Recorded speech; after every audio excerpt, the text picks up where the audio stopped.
Platter on റീൽസിൻ്റെ പുതിയൊരു എപ്പിസോഡിലേക്ക് വീണ്ടും സ്വാഗതം. ഇന്ന് നമുക്കൊരു വെജിറ്റേറിയൻ പൊതിച്ചോറ് ഉണ്ടാക്കാം. വീട്ടിൽ തന്നെയുള്ള സാധനങ്ങൾ വെച്ച് വളരെ എളുപ്പത്തിൽ സിമ്പിളായി വളരെ കുറഞ്ഞ സമയം കൊണ്ട് തയ്യാറാക്കി എടുക്കാൻ പറ്റുന്ന ഒരു പൊതിച്ചോറാണ് ഞാനിവിടെ കാണിക്കുന്നത്. പൊതിച്ചോറിൽ ഞാൻ ഇൻക്ലൂഡ് ചെയ്തിരിക്കുന്ന വിഭവങ്ങൾ ഏതെല്ലാം എന്ന് വെച്ചാൽ ഒരു എളുപ്പത്തിൽ ഉണ്ടാക്കിയെടുക്കാൻ പറ്റുന്ന അവിയൽ, ബീട്രൂട്ട് മെഴുക്ക് വരട്ടി, നാളികേരം വറുത്തരച്ച ചമ്മന്തി, വഴുതനങ്ങ വറുത്തത്. 4 പേർക്ക് സെർവ് ചെയ്യാവുന്ന രീതിയിലാണ് ഞാനിവിടെ ഭക്ഷണം ഉണ്ടാക്കിയിരിക്കുന്നത്. ആദ്യം തന്നെ നമുക്ക് അവിയലിൻ്റെ റെസിപ്പിയിലേക്ക് പോകാം. അതിനാവശ്യമുള്ള സാധനങ്ങൾ വെജിറ്റബിൾസ് ആയിട്ട് ഞാനിവിടെ എടുത്തിരിക്കുന്നത് ഒരു ചെറിയ ക്യാരറ്റ്, ഒരു ചെറിയ കഷ്ണം കുമ്പളങ്ങ, ഒരു ചെറിയ കഷ്ണം മത്തങ്ങ, ഒരു മുരിങ്ങാക്കോൽ, പകുതി ഏത്തക്കായ്, ഒരു ചെറിയ കഷ്ണം ചേന, 3-4 അച്ചിങ്ങാപ്പയർ. വെജിറ്റബിൾസ് നീളത്തിൽ അരിഞ്ഞ് കഴുകി വൃത്തിയാക്കി വെക്കണം. അതുപോലെ തന്നെ വെജിറ്റബിൾസ് ഓരോരുത്തരുടെയും ചോയ്സിനനുസരിച്ച് എടുക്കാം.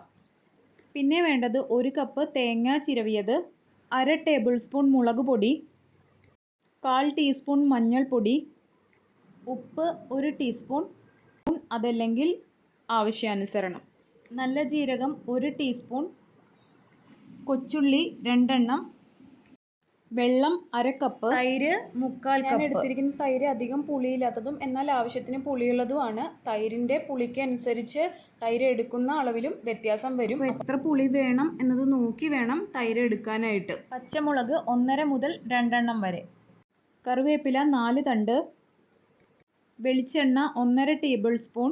ഇനി നമുക്ക് അവിയൽ ഉണ്ടാക്കാൻ തുടങ്ങാം. അതിനായി നീളത്തിൽ നുറുക്കി കഴുകി വെച്ചിരിക്കുന്ന കഷ്ണങ്ങൾ ഒരു കുക്കറിലേക്ക് ഇട്ട് അതിലേക്ക് മുളക് പൊടി, മഞ്ഞൾപ്പൊടി, ഉപ്പ്, 1/2 കപ്പ് വെള്ളം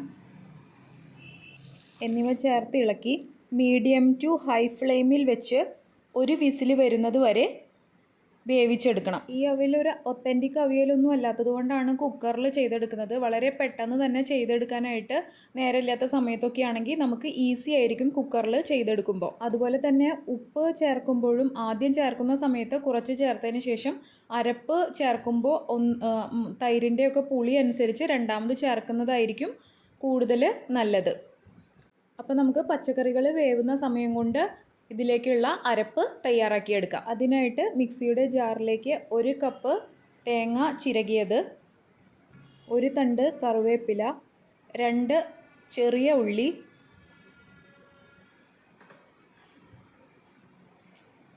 1.5 പച്ചമുളക്, 1 ടീസ്പൂൺ ജീരകം, എടുത്തു വച്ചിരിക്കുന്ന 1/4 കപ്പ് തൈരിൽ നിന്നും 1/4 കപ്പ് തൈര് എന്നിവ ചേർത്ത് ഒന്ന് അരച്ചെടുക്കണം. പേസ്റ്റായിട്ട് അരച്ചെടുക്കണ്ട, തരിതരിപ്പായിട്ട് അരച്ചെടുത്താൽ മതി. ഈ സമയം നമ്മൾ വിസിലടിക്കാൻ വേണ്ടി വെച്ചിരുന്ന കുക്കറിന് ഒരു വിസിൽ വന്നിരുന്നു. കുക്കറിനുള്ളിലെ പ്രഷർ മുഴുവനായിട്ട് പോകുന്നതിന് മുന്നേ തുറന്നു നോക്കുമ്പോൾ കഷ്ണങ്ങൾ വെന്തിട്ടുള്ളതായിട്ട് കാണാം. ഇനി ഇതിലേക്ക് അരച്ചു വച്ചിരിക്കുന്ന അരപ്പ് ചേർത്ത് കൊടുക്കണം. അതിനുശേഷം ബാക്കിയുള്ള തൈര് കൂടി ഒന്ന് മിക്സിയിലടിച്ച് അതുകൂടി ഇതിലേക്ക് ചേർത്ത് കൊടുക്കണം. എന്നിട്ട് നന്നായി ഇളക്കി യോജിപ്പിച്ചതിന് ശേഷം ആവശ്യമെങ്കിൽ ഉപ്പ് കൂടി ചേർത്ത് സ്റ്റൗവിൽ വെച്ചിട്ട് ഒന്ന് ചൂടാക്കി എടുക്കാം. ഞാൻ എടുത്തിരിക്കുന്നത് ഒരുപാട് പുളിയില്ലാത്തതും എന്നാൽ ആവശ്യത്തിന് പുളിയുള്ളതുമായിട്ടുള്ള തൈരാണ്. അപ്പോൾ ഓരോരുത്തരും എടുക്കുന്ന തൈരിൻ്റെ പുളിക്ക് അനുസരിച്ച് തൈരിൻ്റെയും ഉപ്പിൻ്റെയും അളവിൽ വ്യത്യാസം ഉണ്ടാവും. അപ്പോൾ നമുക്ക് അരപ്പ് ചേർത്തതിന് ശേഷം അവിയലൊന്ന് ചൂടാക്കി എടുക്കാം.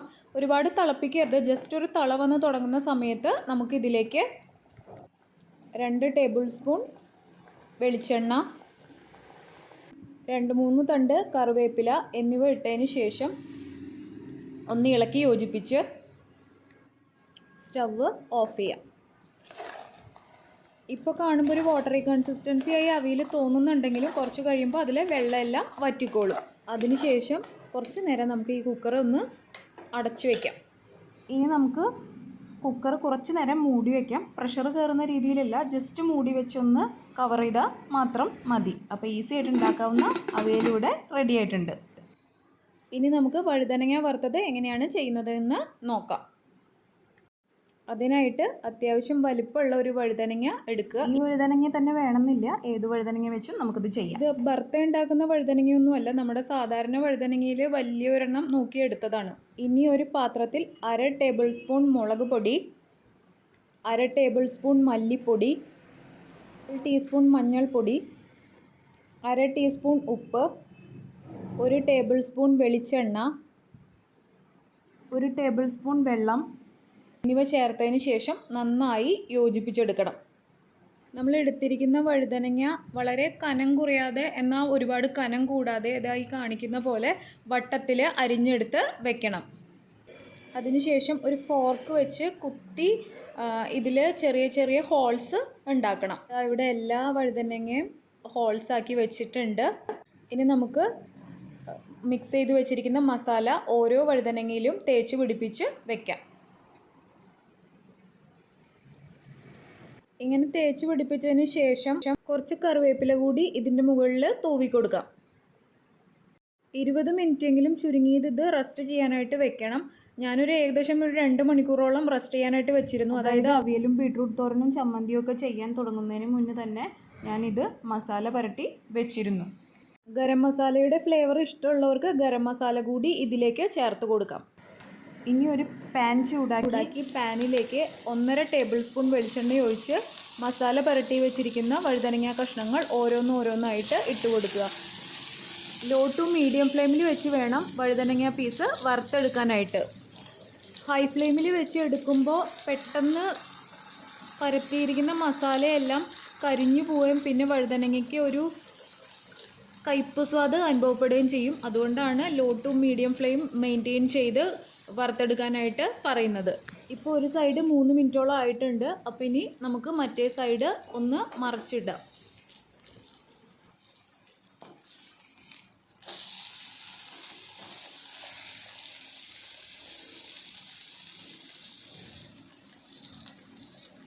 രണ്ട് 3 മിനിറ്റ് കഴിയുമ്പോൾ വീണ്ടും അടുത്ത ഭാഗത്തേക്ക് മറിച്ചിടുക. അങ്ങനെ അങ്ങോട്ടും ഇങ്ങോട്ടും മറിച്ചിട്ട് ഒരു ക്രിസ്പി ആവുന്നത് വരെ ഇത് വറുത്തെടുക്കുക. എണ്ണ ആവശ്യമെന്ന് തോന്നുന്നുണ്ടെങ്കിൽ ഒഴിച്ചു കൊടുക്കുക. എനിക്ക് ആവശ്യം വന്നില്ല, 1.5 ടേബിൾ സ്പൂൺ എണ്ണയാണ് ഞാൻ ഒഴിച്ചു കൊടുത്തത്. അത് തന്നെയേ എനിക്ക് വറുത്തെടുക്കാനായിട്ട് ആവശ്യം വന്നുള്ളൂ. അതാണ് നമ്മുടെ വഴുതനങ്ങ ഫ്രൈ ഇവിടെ റെഡി ആയിട്ടുണ്ട്. ഇനി നമുക്കൊരു ബീട്രൂട്ട് മെഴുക്ക് പുരട്ടി ഉണ്ടാക്കാം. അതിനായിട്ട് 475 ഗ്രാമോളമാണ് ഞാൻ എടുത്ത ബീട്രൂട്ടിൻ്റെ അളവെന്ന് പറയുന്നത്. ബീട്രൂട്ട് നന്നായി കഴുകി വൃത്തിയാക്കി ചെറിയ പീസസ് ആയിട്ട് അരിഞ്ഞു വെക്കണം. ഇനി ഒരു ചീനച്ചട്ടി വെച്ച് ചട്ടി ചൂടാകുമ്പോൾ അതിലേക്ക് 2.5 ടേബിൾ സ്പൂൺ എണ്ണ ഒഴിച്ച് ചൂടാക്കണം. അതിനുശേഷം ഒരു മീഡിയം സൈസ് സവാള, കറിവേപ്പില എന്നിവ ഇട്ട് നന്നായി മൂപ്പിച്ചെടുക്കണം. ഉള്ളി പെട്ടെന്ന് മുരിഞ്ഞു കിട്ടുന്നതിനായിട്ട് നമുക്കിതിലേക്ക് കുറച്ച് ഉപ്പ് ചേർത്ത് കൊടുക്കാം. സവാള നന്നായി മുരിഞ്ഞു തുടങ്ങിയിട്ടുണ്ട്. ഇനി ഇതിലേക്ക് 1/4 ടീസ്പൂൺ മഞ്ഞൾപ്പൊടി, 1.5 ടേബിൾ സ്പൂൺ ക്രഷ്ഡ് ചില്ലി എന്നിവ ചേർത്ത് മൂപ്പിച്ചെടുക്കണം. ഇൻഗ്രീഡിയൻസിൻ്റെ അളവെല്ലാം ഡിസ്ക്രിപ്ഷനിൽ കൊടുത്തിട്ടുണ്ട്. മുളകിൻ്റെയും മഞ്ഞൾപ്പൊടിയുടെയും എല്ലാം പച്ച മണം മാറി നന്നായി മുരിഞ്ഞു വരുന്ന സമയത്ത് നമുക്ക് ചെറുതായി അരിഞ്ഞു വെച്ചിരിക്കുന്ന ബീട്രൂട്ട് കൂടി ഇതിലേക്ക് ഇട്ട് കൊടുക്കാം. ഒരു 5 മിനിറ്റ് മീഡിയം ടു ഹൈ ഫ്ലെയിമിൽ വെച്ച് നന്നായി ഇളക്കി യോജിപ്പിച്ചതിന് ശേഷം മൂടി വെച്ച് വേവിക്കാം. മൂടി വെച്ചതിന് ശേഷം ലോ ടു മീഡിയത്തിലേക്ക് ഫ്ലെയിം താഴ്ത്തി വെക്കണം. ഒരു 5 മിനിറ്റിന് ശേഷം മൂടി തുറന്ന് ഒന്നുകൂടി ഇളക്കി കൊടുത്ത് രണ്ടാമതും അടച്ചു വെച്ച് തന്നെ വേവിക്കണം. ഒരു 5 മിനിറ്റിന് ശേഷം വീണ്ടും മൂടി തുറന്ന് ഒന്നുകൂടി ഇളക്കി കൊടുക്കണം. ഈ സമയത്ത് ആവശ്യമെങ്കിൽ ഉപ്പ് ചേർത്ത് കൊടുക്കാം. 1/4 ടീസ്പൂൺ ഉപ്പാണ് എനിക്ക് ആകെ ആവശ്യമായിട്ട് വന്നത്. ഇപ്പോൾ ഏകദേശം വെന്തിട്ടുണ്ട്. ഞാൻ നന്നായി നൈസായി തന്നെയാണ് ബീട്രൂട്ട് അരിഞ്ഞെടുത്തിരിക്കുന്നത്. അതുകൊണ്ട് അധികം സമയമൊന്നും വേണ്ടി വന്നില്ല. ഒരു 10-12 മിനിറ്റിനുള്ളിൽ തന്നെ എനിക്കിത് തയ്യാറായി കിട്ടി. തുറന്നു വെച്ചതിന് ശേഷം ഇടയ്ക്ക് ഇങ്ങനെ ഇളക്കി കൊടുത്ത് നമുക്കിതിനെ നന്നായി ഒന്ന് മൊരിയിച്ചെടുക്കാം. ജസ്റ്റ് ഒന്ന് വെന്ത് കിട്ടിയാൽ മതി എന്നുള്ളവർക്ക് ഈ സ്റ്റേജിൽ നിർത്താം. പക്ഷേ ഒന്നുകൂടി ഒന്ന് മൊരിയിച്ചെടുക്കുമ്പോഴാണ് മെഴുക്ക് പുരട്ടിക്ക് സ്വാദ് കൂടുതൽ വരുന്നത്. അതുപോലെ തന്നെ ഞാനിതിൽ നാളികേരം ചേർത്ത് തോരനാക്കി എടുത്തിട്ടില്ല, മെഴുക്ക് പുരട്ടിയായിട്ടാണ് ചെയ്തെടുത്തിരിക്കുന്നത്. എല്ലാതും കൂടി കൂട്ടിച്ചേർത്ത് കഴിക്കുമ്പോൾ വയറിന് വല്ലാത്ത ഹെവിനെസ് അനുഭവപ്പെടും. അതുകൊണ്ടാണ് ഇത് മെഴുക്ക് പുരട്ടിയാക്കിയിട്ട് എന്താണെന്ന് വെച്ചാൽ അവിയലിലും നമ്മൾ നാളികേരം അരയ്ക്കുന്നുണ്ട്, ചമ്മന്തിയും ഉണ്ടാക്കുന്നുണ്ട്. അപ്പോൾ ഭക്ഷണം കഴിച്ചു കഴിയുമ്പോൾ വയറിന് വല്ലാത്തൊരു ഹെവിനെസ് ആയിരിക്കും ഫീൽ ആവുക. അപ്പോൾ അതാ നമ്മുടെ ബീട്രൂട്ട് മെഴുക്ക് വരട്ടിയും റെഡിയായി. ഇനി നമുക്ക് വറുത്തരച്ച ചമ്മന്തി ഉണ്ടാക്കാം. 10-12 വറ്റൽമുളക്, 1 കപ്പ് നാളികേരം, ഒരു നെല്ലിക്ക വലിപ്പത്തിലുള്ള പുളി, 5-8 ചെറിയ ഉള്ളി, 2 തണ്ട് കറിവേപ്പില, 3/4 ടീസ്പൂൺ ഉപ്പ്. ഇത്രയുമാണ് ഇതിന് ആവശ്യമുള്ള സാധനങ്ങൾ. ചീനച്ചട്ടി വെച്ച് ചൂടാകുമ്പോൾ വറ്റൽമുളക് വറുത്തെടുക്കണം. 8 മിനിറ്റാണ് എനിക്ക് ഈ മുളക് വറുത്തെടുക്കാനായിട്ട് എടുത്തിട്ടുള്ള സമയം. ഓരോ ഗ്യാസിൻ്റെയും ഫ്ലെയിമിനനുസരിച്ചിട്ട് വ്യത്യാസങ്ങൾ ഉണ്ടായിരിക്കും. മുളക് വറുക്കുന്ന ആ ഒരു പരുവമാകുമ്പോൾ ഒരു നല്ലൊരു മണം മുളകിൽ നിന്ന് വരികയും അതുപോലെ തന്നെ ഇതിൻ്റെ ഷെയ്ഡ് മാറി ഒരു ചെറിയ ബ്ലാക്ക് ഷെയ്ഡിലേക്ക് പോവുകയും ചെയ്യും. കനലിൽ ചുട്ടെടുക്കാനുള്ള ഓപ്ഷൻ ഉണ്ടെങ്കിൽ അങ്ങനെയും ചെയ്യാം. അപ്പോൾ നാളികേരം ചിരകണ്ട, നാളികേരം ചെറിയ ചെറിയ കഷ്ണങ്ങളാക്കി ചുട്ടെടുത്താൽ മതി. അങ്ങനെ ഒരു ഓപ്ഷൻ ഇല്ലാത്തത് കൊണ്ടാണ് ഞാൻ ഈ ചീനച്ചട്ടിയിൽ ചെയ്തെടുക്കുന്നത്. അപ്പോൾ ഇതാ നമ്മുടെ മുളകിൻ്റെ കളറൊക്കെ മാറി നല്ല മൂത്ത മണമൊക്കെ വന്നു തുടങ്ങി. ഇനി നമുക്കിത് ഒരു പാത്രത്തിലേക്ക് മാറ്റാം. അതിനുശേഷം നമുക്ക് നാളികേരം വറുക്കാനായിട്ട് തുടങ്ങാം. ഫ്ലെയിം ഒന്ന് ലോയിലേക്ക് വെച്ചതിന് ശേഷം വേണം നാളികേരം ഇട്ട് കൊടുക്കാനായിട്ട്. കാരണം മുളക് വറുത്ത് ഓൾറെഡി ചൂടായിരിക്കുന്ന ചട്ടിയിലേക്കാണ് നമ്മളിത് ഇട്ട് കൊടുക്കുന്നത്. നാളികേരം ഇട്ട് 1 മിനിറ്റ് ഒന്ന് ഇളക്കി കൊടുത്തതിന് ശേഷം ഇതിലേക്ക് കറിവേപ്പിലയും കൊച്ചുള്ളി ചെറുതായി അരിഞ്ഞതും ചേർത്ത് കൊടുക്കണം. നാളികേരം വറുത്ത് വരുന്ന സമയം കൊണ്ട് തന്നെ ഉള്ളിയും കറിവേപ്പിലയും ഇതിൽ കിടന്ന് വറുത്ത് വന്നോളും. ഇത് ലോ ടു മീഡിയം ഫ്ലെയിമിൽ വെച്ചിട്ട് വേണം നമ്മളിത് വറുത്തെടുക്കാനായിട്ട്. അതുപോലെ തന്നെ കൈയെടുക്കാതെ തുടരെ ഇളക്കിക്കൊണ്ടിരിക്കണം. അതല്ലെങ്കിൽ നാളികേരം കരിഞ്ഞു പോവും. നാളികേരം കരിഞ്ഞു കഴിഞ്ഞാൽ നമുക്ക് ചമ്മന്തിക്ക് ഒരു കയ്പ്പ് സ്വാദായിരിക്കും അനുഭവപ്പെടുക. അപ്പോൾ അതുകൊണ്ട് അത് പ്രത്യേകം ശ്രദ്ധിക്കണം. 8 മുതൽ 9 മിനിറ്റ് വരെയാണ് എനിക്കിത് ഫ്രൈ ആയിട്ട് കിട്ടാനായിട്ട് എടുത്തിട്ടുള്ള സമയം. ഇപ്പോൾ ഇതാ നാളികേരവും ഉള്ളിയും എല്ലാം ഫ്രൈ ആയിട്ടുണ്ട്. നമുക്കിതൊരു വേറെ പാത്രത്തിലേക്ക് മാറ്റാം. ചീനച്ചട്ടിയിൽ തന്നെ വെച്ചുകൊണ്ടിരുന്നാൽ ചീനച്ചട്ടിയുടെ ചൂട് കാരണം നാളികേരം കരിയാൻ തുടങ്ങും. അതുകൊണ്ടാണ് വേറെ പാത്രത്തിലേക്ക് മാറ്റണമെന്ന് പറയുന്നത്. ഇനി ചൂടാറിയതിന് ശേഷം ഇത് ഒരു മിക്സിയുടെ ജാറിലേക്ക് ഇട്ട് 2 ടേബിൾ സ്പൂൺ വെള്ളം, 1 ടീസ്പൂൺ ഉപ്പ് എന്നിവ ചേർത്ത് അരച്ചെടുക്കാം.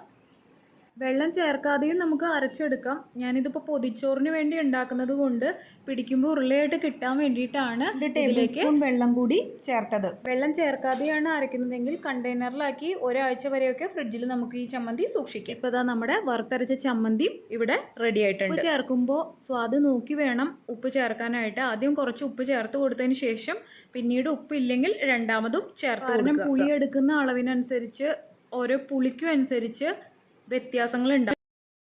ഇനി നമുക്ക് പൊതിച്ചോറ് പൊതിയുന്നതിനുള്ള ഇല വാട്ടിയെടുക്കാം. അതിനായിട്ട് ഇല നന്നായി കഴുകി തുടച്ചതിന് ശേഷം ഗ്യാസിൻ്റെ ഫ്ലെയിമിൽ വെച്ചിട്ട് ഇലയുടെ ഓരോ സൈഡും കാണിച്ച് വാട്ടി എടുക്കാം.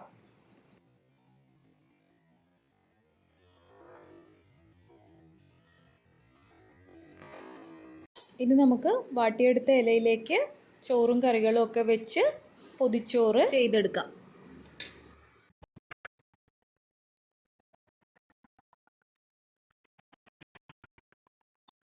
ഞാനിപ്പോൾ ചെയ്തെടുത്ത വിഭവങ്ങളല്ലാതെ ഉപ്പുമാങ്ങ, അച്ചാർ, മുളക് വറുത്തത് എന്നിവയും കൂടി ഇതിലേക്ക് വെച്ച് കൊടുക്കുന്നുണ്ട്. ഇതെല്ലാം വെച്ചതിന് ശേഷം 2 സൈഡിൽ നിന്നും ഇല മടക്കി നന്നായി പൊതിഞ്ഞ് എടുക്കാം നമുക്കിത്. അപ്പോൾ അതാ എളുപ്പത്തിൽ തയ്യാറാക്കി എടുക്കാൻ പറ്റുന്ന പൊതിച്ചോറ് ഇവിടെ റെഡി ആയിട്ടുണ്ട്. പൊതി കെട്ടി വെച്ച് അപ്പം തന്നെ നമ്മളത് കഴിക്കരുത്. ചുരുങ്ങിയത് ഒരു 2-3 മണിക്കൂറെങ്കിലും വെക്കണം. കാലത്തൊക്കെ പൊതി കെട്ടി ഉച്ചയ്ക്ക് ഉപയോഗിക്കാമെങ്കിൽ അത്രയും നല്ലത്. ഇങ്ങനെ ചെയ്യുമ്പോഴാണ് പൊതി കെട്ടിയതിൻ്റെ ഒരു സ്വാദ് നമ്മൾ കഴിക്കുന്ന ഭക്ഷണത്തിന് ഉണ്ടാവുക.